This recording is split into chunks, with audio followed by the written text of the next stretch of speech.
Assalamu alaikum guys, insha Allah za mu yi Basbousa Egyptian desert ne kuma ana yin shi ne da Semovita.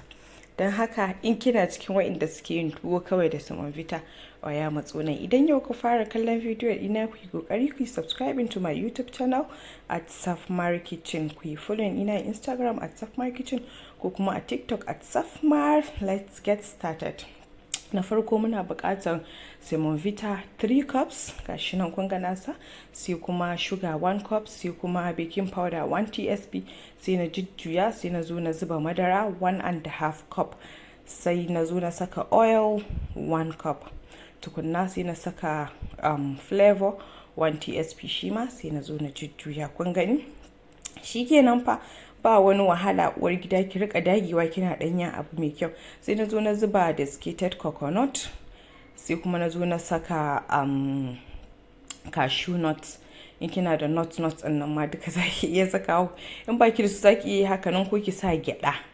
Kun gani sai na yi greasing pan ina, na zo na zuba a ciki, tukunna sai in zo in ƙara ɗaukowa, in zo in ɗanyi da karitin ɗan sama in ɗan ɗaɗɗora. Kun gani sai na ƙara ɗauko desiccated coconut ɗina, shi ma sai na ɗan zuzzuba. Uwar gida amarya a canza wa oga abubuwa da yara tom.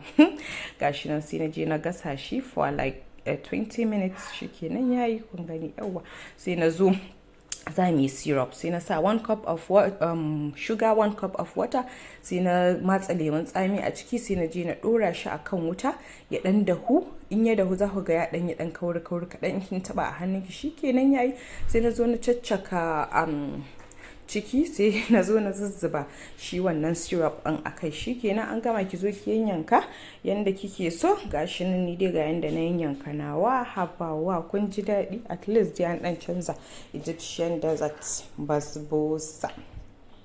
Shikenan na gama. Ta ayi kokari ayi following ina Instagram at Safmar Kitchen domin samun ƙayatattun girke-girke na masu sauƙi kuma masu daɗi. Bye.